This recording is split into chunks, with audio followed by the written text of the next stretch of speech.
Palmas para o Brasil, palmas para o governo Bolsonaro.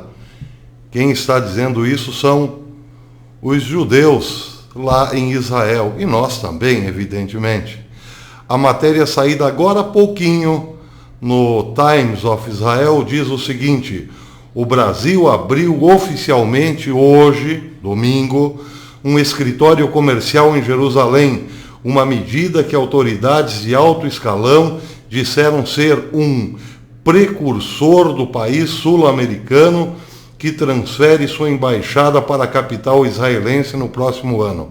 Ou seja, o primeiro grande passo efetivo para transferir a embaixada brasileira a Jerusalém, como de resto propôs Donald Trump aos países aliados.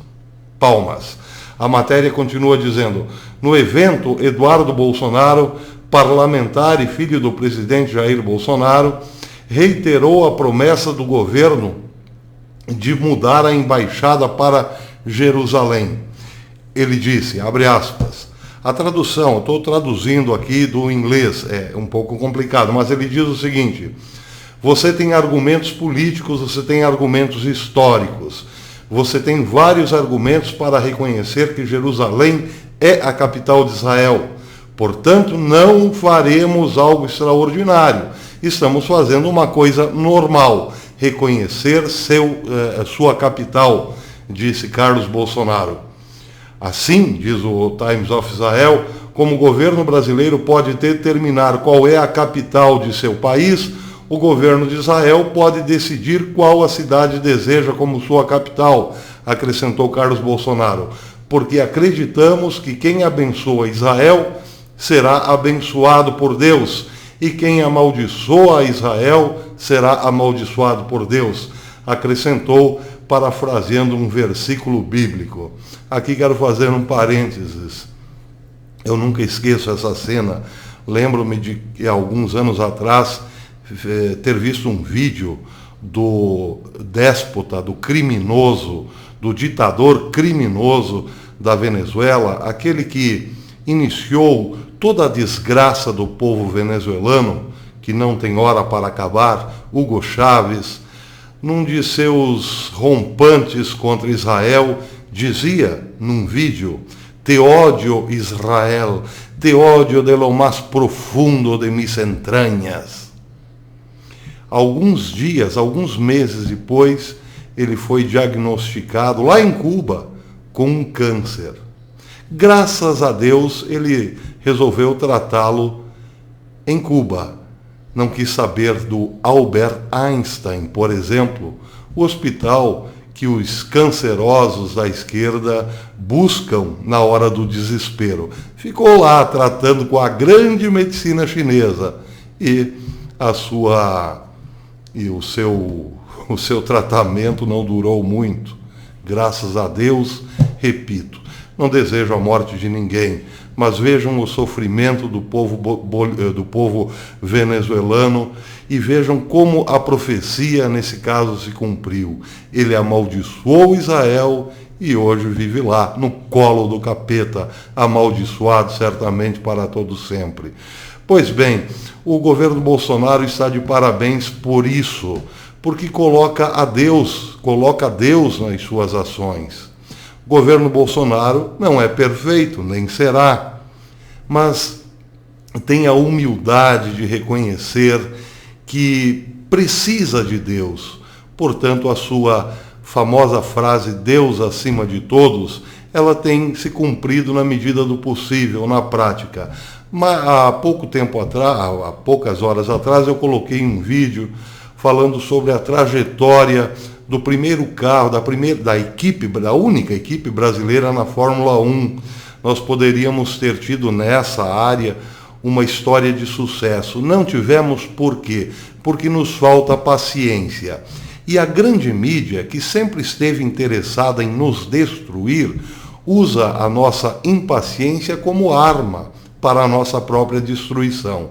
Eu me lembro que nos primeiros fracassos do Fórmula 1, da equipe Fittipaldi de Fórmula 1, da escuderia brasileira, a grande mídia começou a debochar.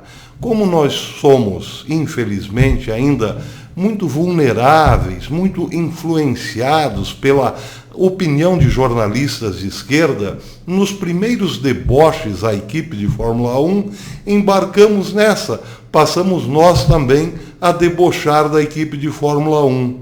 Se nós tivéssemos a paciência ou a fleuma britânica, por exemplo, teríamos hoje 44 anos para comemorar de uma grande história na Fórmula 1. Por que eu digo Fórmula 1 desse modo tão empolgado? Porque a Fórmula 1 é um grande laboratório para a indústria automobilística e também aeroespacial, sim, porque aquele carro Copersucar começou com a ajuda da Embraer. A Embraer não parou, a escuderia Fittipaldi fechou as portas, mas a Embraer hoje é uma das maiores fabricantes de aviões do mundo. Pois é, tivéssemos nós a paciência de segurar a onda, quem sabe por causa daquele pontapé inicial da família Fittipaldi, teríamos hoje, como tem a Coreia do Sul, nossos próprios carros brasileiros de alta tecnologia.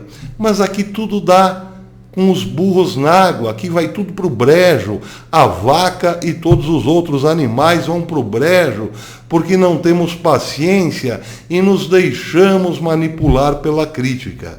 Se tivermos pela crítica da esquerda, porque agora já está cheio de gente aí, o Bolsonaro não tornou o Brasil um paraíso em um ano, não quero mais. Bolsonaro está lutando contra dois grandes poderes que estão aí fortalecidos desde a nova República, que foram planejados, programados para deixar o Brasil no atraso no século XIX.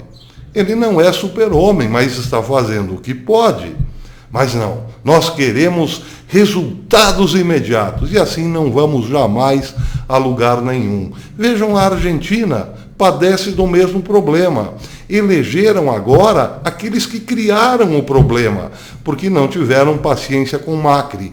Claro, Macri, comparado ao Bolsonaro, é muito fraco. Macri era um garotinho de condomínio. Um garotinho de condomínio, filho de papai rico, sempre esteve ali no bem bom, mas tentou alguma coisa.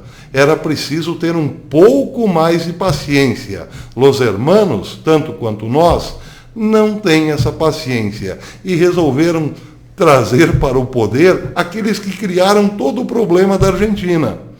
Olha, se nós continuarmos assim, queira Deus que não, impacientes, revoltados, dando ouvido a canais do YouTube que se dizem de direita, mas são manipulados pela grande mídia, pela esquerda, se nós não depurarmos tudo isso e nos alimentarmos da devida paciência, amanhã seremos como os argentinos.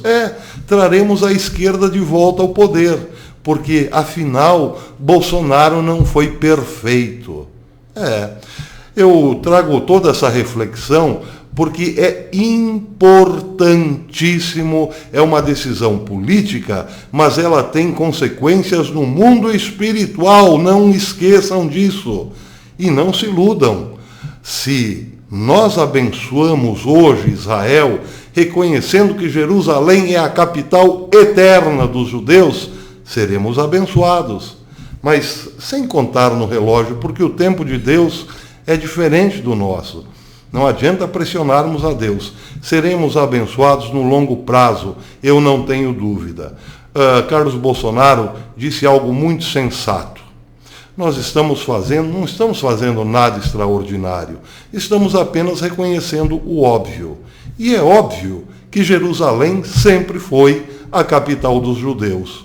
Ou alguém lembra, por exemplo, de algum rei palestino que tenha fundado a cidade? Alguém lembra, aliás, de uma moeda histórica palestina? Não, nunca houve, porque o povo palestino, isso que a grande mídia quer nos passar, essa ideia errada de que o povo palestino sempre esteve lá, foi trazido de fora por Alexandre o Grande. Eram gregos, são gregos na origem, foram lá para espalhar a cultura helênica na região. Depois que Alexandre o Grande morreu, foram abandonados, acabaram ficando lá. Mas os judeus já estavam naquela região muito antes dos chamados palestinos. Portanto, o Brasil está apenas, o Brasil de Bolsonaro, respeitando a verdade. Sim, a verdade ainda existe. E ela, se tivermos paciência, nos libertará. Parabéns, governo brasileiro, parabéns, Bolsonaro, parabéns para vocês. Até depois.